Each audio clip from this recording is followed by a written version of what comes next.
بسم اللہ الرحمن الرحیم۔ السلام علیکم ناظرین، آپ یوٹیوب چینل دیکھ رہے ہیں، میں عمران خان۔ سب سے پہلے تو میں نے ایک سروے کروایا پاکستانیوں سے، کیونکہ آج کل گورننس کی بہت بات کی جا رہی ہے اور ایسا لگتا ہے کہ پاکستان کی ملٹری اسٹیبلشمنٹ نے اپنے چمچوں اور خرچوں کے ذریعے سے یا فیلڈ مارشل عاصم منیر نے اپنی ذاتی کچن کیبنٹ کے ذریعے سے یہ کوشش شروع کر دی ہے کہ گورننس کا سارا ملبہ پیپلز پارٹی اور پی ایم ایل این پہ ڈال دیا جائے۔ ساری ناکامیاں جو ہیں وہ سیاستدانوں پر ڈال کے ایک مرتبہ پھر ملٹری اسٹیبلشمنٹ یہ ثابت کرے کہ وہ بے گناہ ہے، یا انہوں نے تو کچھ بھی نہیں کیا، یا انہوں نے تو بڑی کوشش کی ہے۔ مثال کے طور پہ ابھی جو محسن نقوی نے کہا کہ وہ پلیٹ میں رکھ رکھ کے لا رہے ہیں اور آپ کوئی فائدہ نہیں اٹھا سکتے اور گورننس آپ کو بہتر کرنی پڑے گی، گورننس کے حوالے سے جو D G I S P R ہیں انہوں نے بھی بات کی، تو حالانکہ ان کا حق نہیں بنتا۔ فیلڈ مارشل نے محسن نقوی کو لا کر بٹھایا ان عہدوں کے اوپر جہاں پہ وہ ساری زندگی نہیں پہنچ سکتا تھا، اور یہ جو D G I S P R ہیں ان کا ایک سرکاری ملازم ہے، ان کی حیثیت نہیں ہے کہ یہ اس بارے میں بات کریں اور حکومتوں کے اوپر انگلی اٹھائیں کہ آپ کی گورننس ٹھیک نہیں ہے، جبکہ پاکستان میں دہشت گردی ہے، انگلی تو ان پہ اٹھنی چاہیے۔ پاکستان نے آج تک کشمیر کو آزاد نہیں کروایا، انگلی ان پہ اٹھنی چاہیے۔ آج تک ہم انڈیا سے اپنا پانی نہیں چھڑوا پائے، انگلی ان پہ اٹھنی چاہیے۔ بے شمار ایسی چیزیں ہیں جہاں پہ انہیں کام کرنا تھا، یہ اپنا کام ٹھیک طریقے سے نہیں کر پائے۔ انٹیلیجنس فیلئر لگاتار ایجنسیوں کا ہو رہا ہے اور وہ سیاست میں ملوث ہیں، اپنے حلف کی خلاف ورزی کر رہے ہیں، تو انگلی تو ان پہ اٹھنی چاہیے، لیکن وہ سیاستدانوں پہ انگلی اٹھا رہے ہیں کہ جناب بیڈ گورننس ہے اور وہ آپ کی وجہ سے۔ تو میں نے ایک سروے کروایا جس میں پاکستانیوں سے میں نے پوچھا، دیکھیں نا یہی ذمہ دار ہو سکتے ہیں نا، نظام کون چلا رہا ہے؟ نظام دو خاندان اور ان کے ساتھ فیلڈ مارشل عاصم منیر اور اسٹیبلشمنٹ یہ مل کے چلا رہے ہیں۔ عاصم منیر اور اسٹیبلشمنٹ یہ ایک ہی ہیں، یعنی آپ یہ سمجھ لیں کہ اس وقت پاکستان میں عاصم منیر کی اسٹیبلشمنٹ قابض ہے اور ان کا کنٹرول ہے، اور ان کے ساتھ جو دو حمایتی ہیں وہ شریف خاندان ہے اور زرداری خاندان ہے، تو ان لوگوں میں سے ہی کوئی قصوروار ہے نا۔ اب یہ سارا ملبہ ہر دفعہ سیاست دانوں پہ ڈال دیتے ہیں، تو میں نے اس لیے ایک سروے کروایا اور لوگوں سے بڑا سادہ سوال پوچھا کہ پاکستان میں بیڈ گورننس اور حالات کی خرابی کا بڑا ذمہ دار کون ہے؟ ذمہ دار تو یہ دونوں ہی ہے نا، اگر 100% ذمہ داری ڈالنی ہے تو ان دونوں پہ ہی ڈلے گی، لیکن ان دونوں میں سے بڑا ذمہ دار کون ہے؟ کیونکہ ہر دفعہ ملٹری اسٹیبلشمنٹ بچ جاتی ہے یہ کہہ کر جناب ہم نے تو کیا ہی نہیں، سیاستدانوں نے کیا ہے، سیاستدان مسئلے کا حل نکالیں، ہم کیا کر سکتے ہیں؟ سارا گند مار کے ہر مرتبہ یہ کہتے ہیں جی سیاستدانوں کو کہ وہ بیٹھ کے مسئلہ حل کریں۔ اب انہیں سسٹم کا ابا نکالنا پڑے گا جیل میں سے اور عمران خان سے بیٹھ کے ان کو بات کرنی پڑے گی، الٹیمیٹلی اس کے بغیر ملک ان سے چلنا نہیں ہے۔ یہ اور گھسیٹنا ہے نا، اس کو 4 سال آپ نے گھسیٹ لیا، 4.5 سال، لو 4 سال اور گھسیٹ لو، اینڈ میں آپ کو جانا پڑے گا اڈیالہ جیل، وہاں جا کے آپ کو معافی مانگنی پڑے گی۔ اور اگر یاد رکھنا عمران خان کو کچھ ہو گیا تو یہ میں آپ کو گارنٹی کر کے بتا رہا ہوں کہ باقی زندگی یہ قوم آپ سے بدلہ لیتی رہے گی۔ اگر عمران خان کو آپ نے جیل میں کچھ کر دیا یا اسے کچھ ہو گیا تو یہ قوم آپ سے بدلہ لے گی، کیونکہ عمران خان کے وہ الفاظ آج بھی ریکارڈ کا حصہ ہے، اور انہوں نے یہ کہا کہ اگر مجھے کچھ ہو گیا تو آپ نے ان سے بدلہ لینا ہے اور مجھے آپ نے انصاف دلانا ہے۔ تو یاد رکھیے گا قوم سے پھر آپ بچ نہیں پائیں گے۔ اب ناظرین جو میں نے سروے کروایا اس میں سوال رکھا میں نے جی بیڈ گورننس اور حالات کی خرابی کا بڑا ذمہ دار کون ہے؟ پہلی آپشن میں نے رکھ دی کہ شریف یا زرداری، ان دونوں میں سے یہ خاندان، اور دوسری آپشن میں نے رکھ دی فیلڈ مارشل اور ان کی اسٹیبلشمنٹ۔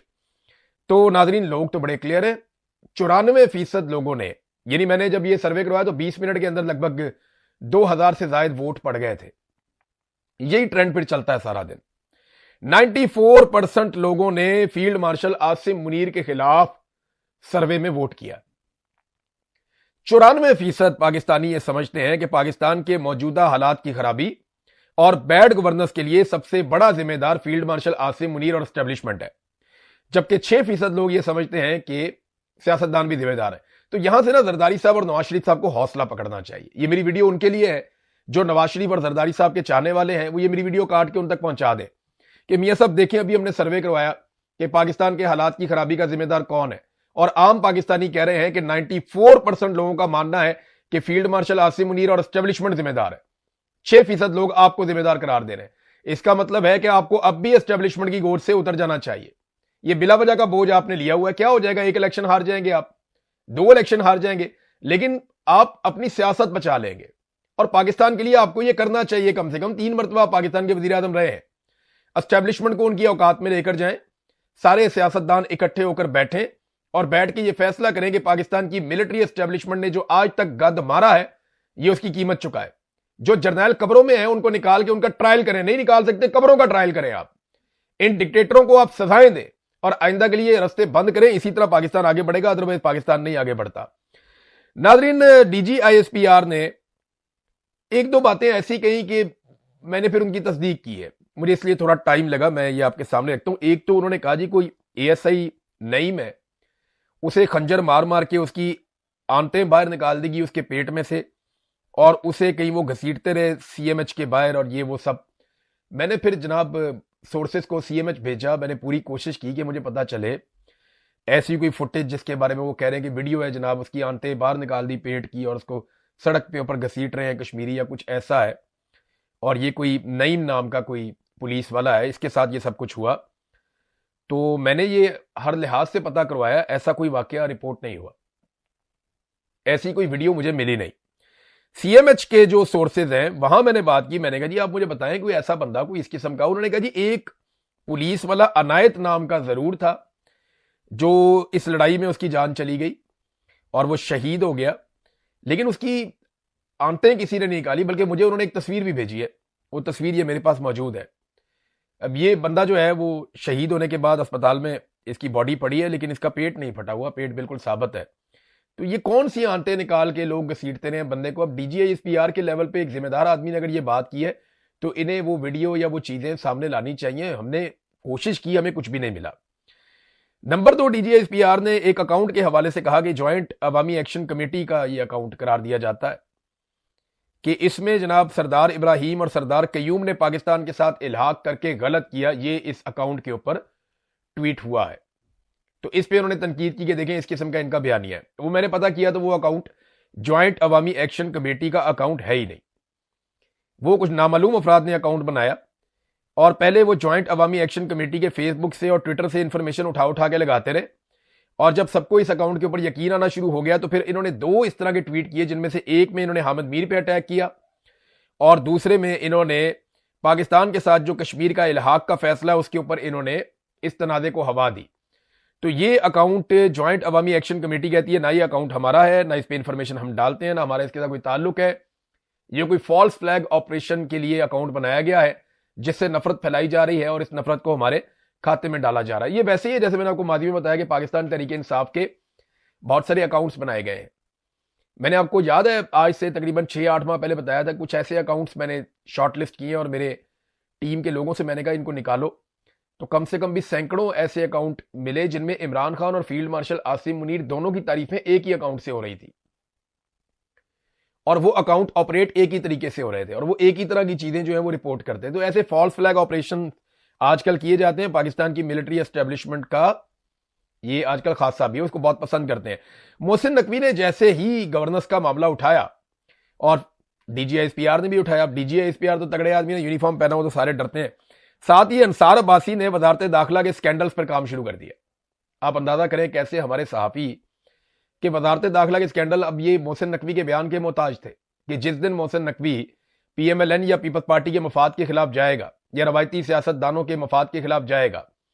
یا جس دن وہ سیاست دانوں پہ ملبہ ڈالے گا, ہم فوری طور پہ محسن نقوی کو گندا کریں گے. بھئی اس سے پہلے آپ نے گندا کیوں نہیں کیا جب تک آپ اس کی گود میں بیٹھے رہے؟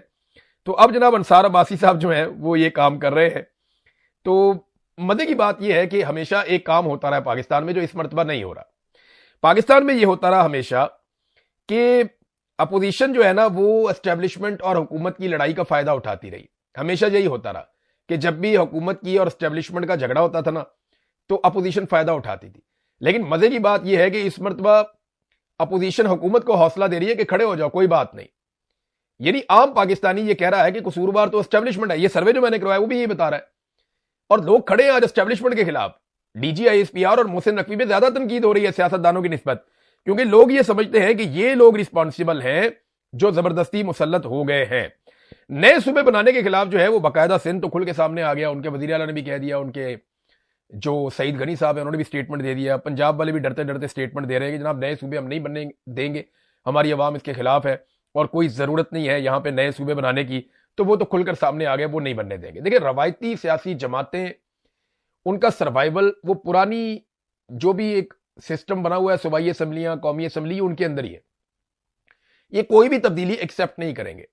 انتظامی یونٹس میں آپ کو یہ کہہ رہا ہوں کہ محسن نقوی کا, عاصم منیر کا میں بدترین مخالف ہو سکتا ہوں, لیکن اگر کوئی نئے اور چھوٹے انتظامی یونٹس بنے اور اس بنیاد پہ بنے کہ بہتر گورننس ہو تو یہ بڑی اچھی بات ہے، لیکن ان دونوں کا حق نہیں بنتا اس پہ بات کرنے کا، نہ محسن نقوی کا بنتا ہے نہ عاصم منیر کا بنتا ہے، اور D G I S P R کا تو بالکل ہی نہیں بنتا، یہ ان کا کام ہی نہیں ہے۔ ایک عوامی حکومت آئے، الیکشن ہو فری اینڈ فیئر، اس کے نتیجے میں ایک عوامی حکومت آئے، وہ عوامی حکومت ساری پولیٹیکل پارٹیز کے ساتھ بیٹھے، پھر وہ طے کریں کہ پاکستان میں نئے انتظامی یونٹس بنانے ہیں تو کیسے بنانے ہیں، تو یہ کام سیاستدانوں کے کرنے کا ہے، یہ کام سرکاری ملازمین کے کرنے کا نہیں ہے۔ اب اس میں ایک چیز اور آپ کے سامنے رکھتا ہوں، D G I S P R کا سٹیٹمنٹ جو خواتین کے حوالے سے اور مسنگ پرسنز کے حوالے سے، یہ بہت ضروری ہے، اور افغانستان کے بارے میں بھی انہوں نے سٹیٹمنٹ دے دیا۔ اب یہ ذرا سٹیٹمنٹ آپ دیکھیے کہ D G I S P R کہتے ہیں کہ افغان طالبان جو کچھ عورتوں اور بچوں کے ساتھ کرتے ہیں کیا یہ اسلامی طریقہ کار ہے؟ یہ انہوں نے افغان طالبان وہاں کی گورنمنٹ کے اوپر تنقید کی، اور اس کے بعد D G I S P R نے سعودی گورنمنٹ کی تعریف کی۔ انہوں نے کہا جی کہ پاکستان اور سعودی عرب کا خصوصی تعلق ہے، دونوں ممالک کے لوگوں کے دل ایک ساتھ دھڑکتے ہیں، ہمارا سعودی عرب کے ساتھ معاہدہ ہے، ہم وعدوں اور معاہدوں پر قائم رہنے والے لوگ ہیں، لیکن وہ دفاعی معاہدہ کیسے فنکشنل ہوگا وہ تفصیلات میڈیا کے سامنے نہیں رکھی جا سکتی۔ ایک تو یہ آپ کا کام ہی نہیں ہے، اگر کسی صحافی نے سوال کیا تو صحافی کا تو کام ہے سوال کرنا، تو D G I S P R کو ہمارے فورن پالیسی کے ایشوز میں نہیں بولنا چاہیے۔ افغانستان کے طالبان کتنے برے ہیں یہ فورن آفس سٹیٹمنٹ جاری کرے گا عوام کی منتخب نمائندہ حکومت سے پوچھ کر، پالیسی سیاستدان بنائیں گے۔ قائد اعظم محمد علی جناح نے کہا تھا کہ دیکھو پالیسی بنانا تمہارا کام نہیں ہے، تم نوکر ہو، تم نوکری کرو گے، تمہیں ڈیوٹی دی جائے گی، تم وہ ڈیوٹی پوری کرو گے، جو پالیسی بنائیں گے وہ پاکستانی بنائیں گے اور عوام کے منتخب نمائندے بنائیں گے۔ تو یہ پالیسی سیاستدانوں نے بنانی ہے کہ افغانستان کو کیا کہنا ہے، سعودی عرب کو کیا کہنا ہے، اور کوئی دفاعی معاہدہ پبلک کرنا ہے تو یہ تو سیاستدانوں کا کام ہے، یہ تو وزارت خارجہ میں آپ کا تو حصہ نہیں ہے، تو آپ ہر چیز میں شامل کیوں ہو جاتے ہیں؟ یہ سوال مجھے سمجھ نہیں آتا، اس کے جواب میرے پاس نہیں ہے کہ ہر چیز میں کیوں شامل ہو جاتے ہیں۔ فضا عالم صاحبہ نے D G I S P R کو جواب دیا، انہوں نے کہا جی مرد اہلکاروں کا گھروں کی دیواریں پھلانگ کر سینکڑوں عورتوں کو گھسیٹنا، مارنا، اغوا کرنا، قید کرنا، عبادت گزار عورتوں کو جادوگرنی کہنا، ایک وفادار عورت کے نکاح پر کیچڑ اچھالنا، ایک بیمار شخص کو ناحق 300 سال کی سزا سنانا، ماؤں کو تھانے اور کچہریوں کے چکر لگوانا اور نقاب کھینچ کر تصویر اوپر بھیجنا، کیا یہ اسلام کا طریقہ ہے؟ یہ ابھی فضا عالم صاحبہ ہیں، یہ نقاب کرتی ہیں، انہیں اٹھا کر پولیس لے گئی تھی، ان کا نقاب نوچ کے تصویر بنا کے اوپر بھیج رہے تھے۔ آپ یہاں سے اندازہ کیجئے کہ یہ کیسے گھٹیا لوگ ہیں۔ اور D G S P R کو افغانستان کی عورتوں کی فکر ہے، پاکستان کی خواتین کی فکر نہیں ہے۔ سعودی عرب کے ساتھ دفاعی معاہدہ ہم پبلک نہیں کریں گے، بھئی آپ کا اس معاہدے سے تعلق ہی کوئی نہیں ہے، آپ کو تو صرف بتایا جائے گا کہ آپ نے اتنے بندے بھیجنے اس معاہدے کے تحت، اور جو ضروری ہوگا اتنی انفارمیشن آپ کو دی جائے گی۔ اس کو پبلک کرنا ہے یا نہیں کرنا یہ پولیٹیکل گورنمنٹ کی ذمہ داری ہے، وہ اس کے اوپر فیصلہ کریں گے۔ تو ہر فیصلہ جب آپ کرتے ہیں تو اس کی ذمہ داری بھی آپ پہ آتی ہے۔ ابھی دیکھیں نا، سروے کروایا تو لوگوں نے کہا ذمہ داری فیلڈ مارشل کی ہے، ان کی نہیں ہے، فیصلے ہی سارے فیلڈ مارشل کر رہے ہیں تو ذمہ داری ان کے اوپر ہی جائے گی۔ ناظرین، سینیٹر مشتاق کو گرفتار کر دیا گیا، انہوں نے اعلان کیا تھا کہ وہ آزاد کشمیر جائیں گے ایک بہت بڑا وفد لے کر، ان کے ساتھ ایمبولینسز ہوں گی، بلکہ یہ تحریک تحفظ آئین پاکستان نے یہ اناؤنس کیا تھا۔ سینیٹر مشتاق اس میں بڑا رول پلے کر رہے تھے۔ ایک دن پہلے انہوں نے اسلام آباد میں بہت بڑا مظاہرہ کیا، کشمیریوں کے حق کے اندر وہ نکلے، بڑے پیمانے پہ لوگوں نے ان کا ساتھ دیا، صحافی بھی وہاں پہ موجود تھے۔ ہمارے ایک جرنلسٹ ہیں اکرام راجہ صاحب، انہیں بھی گرفتار کر لیا گیا۔ رضی طاہر صاحب جو ابھی حال ہی میں چھوٹ کر آئے تھے، انہوں نے کوریج کی تھی اس مظاہرے کی، ان کو بھی گرفتار کر لیا گیا، ان کے دفتر میں چھاپا مار کے، اور صحافی بھی اٹھا لیے۔ تو 10 کے قریب بندے اور پکڑ لیا انہوں نے۔ کیوں؟ کیونکہ یہ انسانی سامان ہمدردی کا، دیکھیں یہی آدمی جب امدادی سامان لے کر فلسطین جا رہا تھا تو اسرائیلیوں نے گرفتار کر دیا، آج یہی آدمی امدادی سامان لے کر کشمیر جا رہا ہے تو پاکستانی فورسز نے گرفتار کر لیا۔ آپ دیکھ رہے ہیں کیا ہماری فورسز میں اور اسرائیلی فورسز میں پھر کوئی فرق رہ جاتا ہے؟ میں صرف سوال اٹھا رہا ہوں، میں کوئی فتویٰ نہیں دے رہا، میں کوئی غداری کا فتویٰ نہیں دے رہا، میں کوئی بغاوت کا فتویٰ نہیں دے رہا، لیکن میں سادی بات کر رہا ہوں کہ یہی سینیٹر مشتاق امدادی سامان لے کر جاتا ہے فلسطین میں تو اسرائیلی پکڑ لیتے ہیں، یہی سینیٹر مشتاق جو ہے امدادی سامان لے کر جاتا ہے کشمیر میں تو اسے پاکستانی فورسز پکڑ لیتی ہیں۔ ہم اس کا کیا مطلب لیں؟ اب پیر والے دن ڈاکٹر جائیں گے، پیرامیڈیکل سٹاف جائے گا، کھانے پینے کا سامان جائے گا، مرم پٹی کا سامان جائے گا، اور بہت سارے والنٹیئرز جائیں گے، تو دیکھنا ہے کہ انہیں روکا جاتا ہے یا کیا کیا جاتا ہے۔ کیونکہ دیکھیں نا، ڈی جی صاحب کل رول آف لا کی بات کر رہے تھے، انسانی حقوق کی بات کر رہے تھے، انسانیت کی بات کر رہے تھے، تو ہمارا یہ سوال تو کرنا بنتا ہے کہ انسانی امداد کشمیر میں جانی چاہیے، یا نہیں جانی چاہیے، اس کے بارے میں ان کی کیا رائے ہے۔